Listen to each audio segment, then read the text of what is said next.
নচিকেতাকে যেমন তৃণমূল কংগ্রেস পুষে রেখেছে, তেমনি হয়তো নচিকেতাও এরকম কিছু সাংবাদিক, চটিচাটা সাংবাদিককে পুষে রেখেছে। কুণাল ঘোষকে জিজ্ঞেস করছি, উনি যখন মিঠুন চক্রবর্তীকে আক্রমণ করেন, তাহলে উনি কি মিঠুন চক্রবর্তীর মতো অভিনয় করেন, তারপরে উনি মিঠুন চক্রবর্তীকে আক্রমণ করেন? কি মানুষ নচিকেতা তখন ছিলেন যখন বামফ্রন্টের আমলে মন্ত্রীরা সব হারামদাদার মতো গান লিখতে পেরেছিলেন, সাহস করতে পেরেছিলেন। বুদ্ধদেব ভট্টাচার্য কখনো ওনাকে জেলে ঢোকাবে না এইসব গান গাওয়ার জন্য। আমি গায়ক নচিকেতা হয়তো হতে পারবো না, কিন্তু মানুষ নচিকেতার থেকে আমি হয়তো অনেকটা এগিয়ে। শিল্প থেকে, শিক্ষা ব্যবস্থা থেকে কিছুই তো ছাড়েনি, এবং যে সিনেমার কালচারটা ছিল বেঙ্গলি ফিল্ম ইন্ডাস্ট্রি, সেটাকেও আস্তে আস্তে তৃণমূলের ছেলেমেয়েরা বা শাসক দলের নেতারা শেষ করে দিচ্ছেন আস্তে আস্তে। কুণালবাবুকে রিকোয়েস্ট করছি যে বৃষ্টির ওয়েদার, এই খিচুড়ি খান, বেগুন ভাজা খান, ইত্যাদি খান, কেন বেকার বেকার মানুষের গাল খেতে উঠে পড়ে লেগেছেন?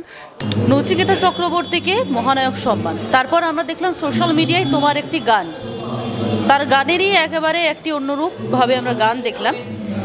তার পরিপ্রেক্ষিতে দেখলাম কুণাল ঘোষকে একটা মন্তব্য করতে উনি একেবারে ক্ষেপে উঠলেন, কি বলবেন? না, প্রথম কথা হচ্ছে নচিকেতা বাবুকে নিয়ে যে গানটা আমি লিখেছি, সেটা অ্যাকচুয়ালি যে ওনার থেকে রাগ, ওনার প্রতি অভিমান, তা কিছু নয়। মানে আমার নিজের একটা কোথাও খারাপ লাগার জায়গা আছে যে মানুষটাকে দেখে আমি কিংবা আমার মতো অল্প বয়সী কিছু ছেলেরা একসময় প্রতিবাদের ভাষাটা শিখলেন, সেই মানুষটা আস্তে আস্তে দেখলাম কোনো একটা অদৃশ্য কারণে, যে মানুষটা একসময় বলতেন মন্ত্রীরা সব হারামদাদা আস্তবাদের ধাড়ি, এমন এমন সব গান লিখেছেন বামফ্রন্টের আমলে, এখন ওনার গলাটা কে টিপে ধরেছে যে উনি গান গাইতে পারছেন না, সেই রাগ থেকে, সেই অভিমান থেকে একটা আমার গানটা গাওয়া। এবং আমি গানটা তো গাইলাম নচিকেতা বাবুকে নিয়ে, সেখানে নচিকেতা বাবুকে আমি কটাক্ষ করলাম। হঠাৎ দেখলাম কুণাল ঘোষ ষাঁড়ের মতো খেপে উঠলেন, আমার উপরে আমার তেড়ে উঠলেন, ইত্যাদি ইত্যাদি। তো আমি বুঝতে পারলাম না উনি কেন করছেন। একটা ব্যাখ্যা এটা হতে পারে যে নচিকেতাকে যেমন তৃণমূল কংগ্রেস পুষে রেখেছে, তেমনি হয়তো নচিকেতাও এরকম কিছু সাংবাদিক, চটিচাটা সাংবাদিককে পুষে রেখেছে। তো সেই কারণেই হয়তো নচিকেতাবাবু রেগে গেছেন আমার উপরে। মানে নচিকেতাকে কুণাল ঘোষ পুষে রেখেছে? হ্যাঁ, ওটাই হতে পারে, না হলে আর তো কোনো ব্যাখ্যা খুঁজে পাচ্ছি না যে নচিকেতাকে কটাক্ষ করলাম, কুণাল ঘোষের গায়ে কেন লাগলো। কারণ এর আগে আমি কুণাল ঘোষকে নিয়ে দুটো গান করেছিলাম, দুটো প্যারোডি করেছিলাম, তখন কুণাল ঘোষের বাবুর কোনো প্রতিক্রিয়া পাইনি, উনি রেগে যাননি আমি যতটা শুনেছি। তো হঠাৎ নচিকেতাকে বললাম, ওনার গায়ে কেন ঠোসা পড়ে গেল? তো যদি ঠোসাই পড়ে থাকে তাহলে বলবো বোরোলিন লাগান, কারণ এই ঠোসার যে ঘা তা আমি শুকতে দেবো না খুব একটা সহজে।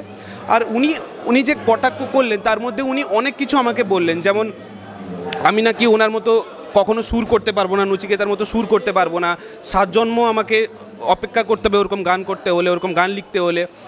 এবং নচিকেতা বাবুকে কটাক্ষ করতে হলে আগে নচিকেতা বাবুর মতো গান গাইতে হবে, এইটা হচ্ছে কুণাল ঘোষের মন্তব্য। তো আমি কুণাল ঘোষকে জিজ্ঞেস করছি, উনি যখন মিঠুন চক্রবর্তীকে আক্রমণ করেন, তাহলে উনি কি মিঠুন চক্রবর্তীর মতো অভিনয় করেন, তারপরে উনি মিঠুন চক্রবর্তীকে আক্রমণ করেন? কিংবা যখন সৌরভ গাঙ্গুলিকে আক্রমণ করেন, তাহলে উনি কি সৌরভ গাঙ্গুলির মতো ক্রিকেট খেলেন না ক্যাপ্টেন্সি করে এসছেন? তাহলে এটা তো কোনো লজিক হতে পারে না যে কারোর কটাক্ষ করতে হলে যে তার মতো হতে হবে। তাহলে উনি মমতা বন্দ্যোপাধ্যায়কে একসময় চোর বলেছিলেন, তাহলে কি উনি মুখ্যমন্ত্রী ছিলেন যে মুখ্যমন্ত্রীকে চোর বলে দিয়েছিলেন? সেরকম তো নয়। তো তেমনি দেখুন, নচিকেতা বাবুকে কটাক্ষ করার জন্য আমাকে নচিকেতা হতে হবে না, এটা যেমন সঠিক। তবে কুণাল ঘোষ যে একটা কথা বলেছেন যে নচিকেতার মতো গান গাইতে হলে আমাকে 7 জন্ম অপেক্ষা করতে হবে, এটা একদমই সঠিক কথা। যে আমি এটা আমার অনেক ইন্টারভিউতে, অনেক জায়গায় এটা মাথা নত করে স্বীকার করি যে নচিকেতার মাথার চুল থেকে পায়ের নখের কোনোটুকু হওয়ার আমার যোগ্যতা আমার নেই। আর আমি যখন এই কথাটা বলছি, আমি কিন্তু গায়ক নচিকেতার কথা বলছি, আমি মানুষ নচিকেতার কথা বলছি না। আমি কেন বলছি এই কথাটা? মানুষ নচিকেতা তখন ছিলেন যখন বামফ্রন্টের আমলে মন্ত্রীরা সব হারামদাদার মতো গান লিখতে পেরেছিলেন, সাহস করতে পেরেছিলেন, এবং নির্দ্বিধায় গেয়েছেন, কারণ উনি জানতেন বুদ্ধদেব ভট্টাচার্য কখনও ওনাকে জেলে ঢোকাবে না এইসব গান গাওয়ার জন্য। তো এখন কোন কারণে উনি গান গাইছেন না? উনি কি স্টেজ পারফরমেন্স পাবেন না, নাকি মুভিতে গান করার সুযোগ পাবেন না, এই জন্য কি উনি এইসব করেন না? মানে চুপ করে আছেন এখন? আর কোনো ফিল্মের গান ছাড়া, 2-3টা গান ছাড়া তো কোনো এরকম খুঁজে পাই না। তো সেই জন্যই আমি বলবো, আর সেই কাজটা আমি করছি। আমি এখন সরকারের বিরুদ্ধে গান করছি। আমার মতো বয়সের একজন ছেলে যদি গান করতে পারে, নচিকেতা বাবুকে কে আটকাচ্ছে, কে গলাটা চিপে ধরেছে? আমি সেই জন্যই বলি যে আমি গায়ক নচিকেতা হয়তো হতে পারবো না, কিন্তু মানুষ নচিকেতার থেকে আমি হয়তো অনেকটা এগিয়ে। বাম আমলের প্রতিবাদের ভাষা শুধুমাত্র গানই ছিল নচিকেতার কাছে যদি দেখা যায়, সেখানে শাসক দলে একটার পর একটা দুর্নীতি থেকে শুরু করে আমরা রাজ্যের বিভিন্ন নেতা মন্ত্রীকেও দেখছি যে জেলে রয়েছে দীর্ঘদিন ধরে, শিক্ষা ব্যবস্থা একেবারে জেলে, সেখানে নচিকেতা বাবুর একটা গানও বেরোলো না। না, ব্যাপারটা হচ্ছে এটা তো একটা প্রশ্ন। এবারে কেন বেরোলো না? উনি যদি অপেক্ষা করেছিলেন যে এই সম্মানটা পাবো বলেই আমি গান গাইবো না, সেটা একটা কারণ হতে পারে যে আমি এক সময় হয়তো মমতা বন্দ্যোপাধ্যায় স্টেজে তুলে আমাকে সম্মান জানাবেন, তাই মমতা বন্দ্যোপাধ্যায়ের পেছনে লেগে লাভ নেই।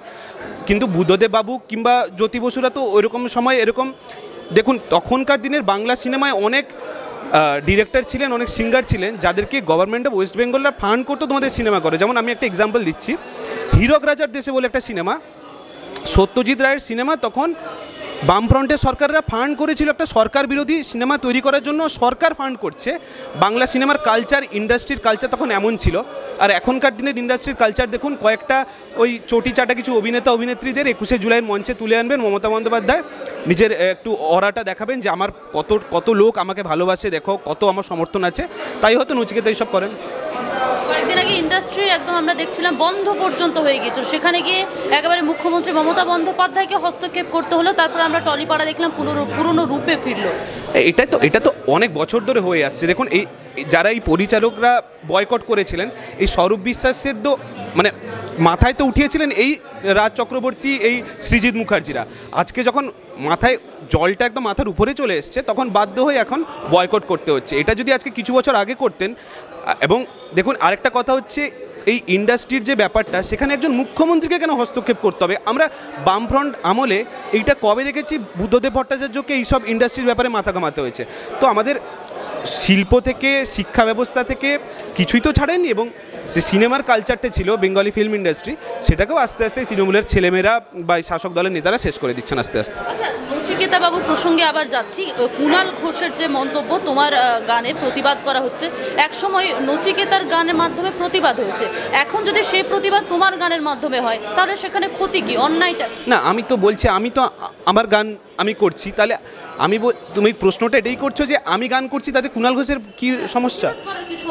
সেটা তো সমস্যা থাকার তো কথা না। পছন্দ করছে, তারাও দেখছে, তারাও পছন্দ করছে। এই আমি বললাম কি, ঠোসা লেগেছে, ঠোসা লাগলে কেউ চিৎকার করবে, এরকম অনেকবার হয়েছে যে কুণাল ঘোষের গায়ে যখন ঠোসা লাগে উনি এরকম চিৎকার চেঁচামেচি করেন। কখনো দেখেছি প্রেস কনফারেন্সে কান্নাকাটি করে কী সব বলেন, মমতা ব্যানার্জি সাহস থাকলে আমাকে অ্যারেস্ট করে নিয়ে যান, চোখ থেকে ঝরঝর করে জল পড়ে যায়।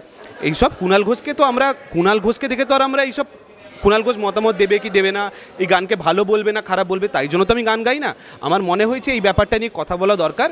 এই জিনিসটা যেটা অন্যায় হচ্ছে, যে নচিকেতার মতো এরকম কিছু চটি চাটা শিল্পীরা যদি দিনের পর দিন এই চটি চাটার জন্যই যদি অ্যাওয়ার্ডগুলো পায়, সেগুলো তো দিনের শেষে আমাদের রাজ্যের সম্মানের জন্য খারাপ। এবং কিংবা রচনা ব্যানার্জির কথা বলো, এগুলো তো আমাদের রাজ্যের সম্মানের জন্য খারাপ। সেই কথাটা আমি আমার গানের মাধ্যমে তুলে ধরেছিলাম। হ্যাঁ, অবশ্যই। মানে আবার কুণাল ঘোষ বলছেন কি, বামফ্রন্টরা নাকি উত্তম কুমারকে অপমান করেছিলেন। মানে নচিকেতাকে মহানায়ক সম্মান দিয়ে উত্তম কুমারকে যে সরকার সবচেয়ে বেশি ছোট করলো, তারা আবার বলছে নাকি বামফ্রন্ট নাকি উত্তম কুমারের ডেড বডিকে নাকি রবীন্দ্র সদনে নামতে দেয়নি, ইত্যাদি ইত্যাদি।